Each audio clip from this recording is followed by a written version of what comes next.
Alright, so this is probably going to be my last video, and um, this is the linear approximation slash tangential equation. They're apparently the same thing. It really bothers me that Pearson uses one and then the class uses the other one.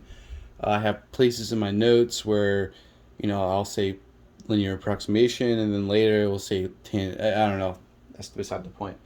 First and foremost, the most important thing, this part right here, this should be in your cheat sheet. If this is not on your cheat sheet, you are wrong. You're absolutely missing out. Whenever you see anything that says linear approximation or tangential equation, you look to here, and this will save you from chaos. So let's get into it. So chapter 14, anything chapter 14, I'm pretty sure 99% of the problems, maybe even 99.9% of the problems, the first thing you always do is get the partial derivatives. And so remember, green is given, right? Blue is what we figure out. Green is given. Partial derivative, let's get right into it.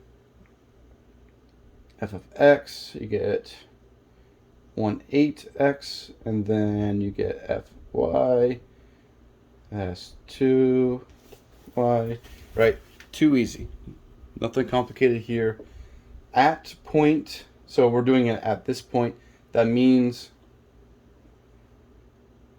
right, all we're doing is just we're plugging in these points. So then, nothing complicated here. That is -1/2.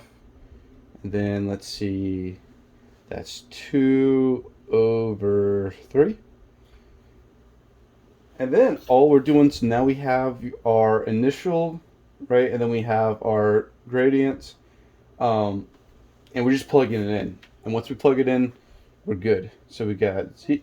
Oh, by the way, this negative, the z0 or whatever, that's required on this equation. I got 1 point off because I did not put that z0. I lost a point. I don't understand why, but yeah, you have to have the z0 even though it doesn't really mean anything right now. So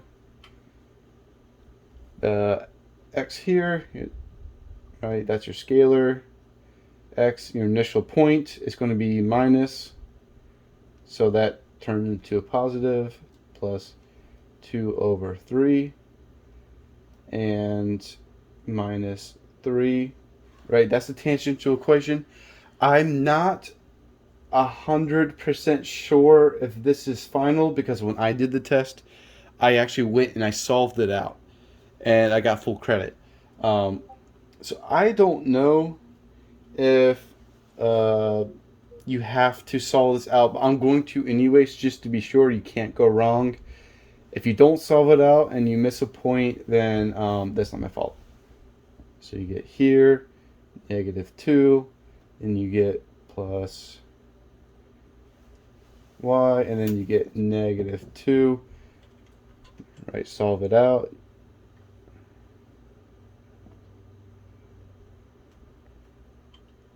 X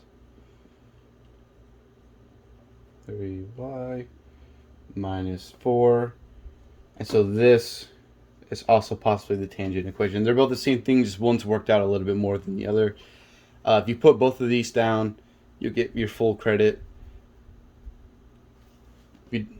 Yeah, you may not have to do this one exactly, but you have to do it anyway for the next question, which the next question is calculate L at, right, part B. L is at... Hey, Daddy, I did Q. -3, 4. And then this is really simple. All you're doing is you're just plugging it in. So 3 plugged into x, so that's going to be 3 divided by 2 plus, so that's 8 divided by 3. All right, and then minus 4. So you're just adding up the fractions. I'm going to make all these 6's. So that's 6/24. And that's 6, so that's times 2, so that's 16. And then that's going to be 6. All right, that's times 3, that's 9. 9 plus 16 is 25, minus 24. Your final answer should be a positive 1/6. Let me know if this works out. If there's anything that I did wrong, please let me know right away.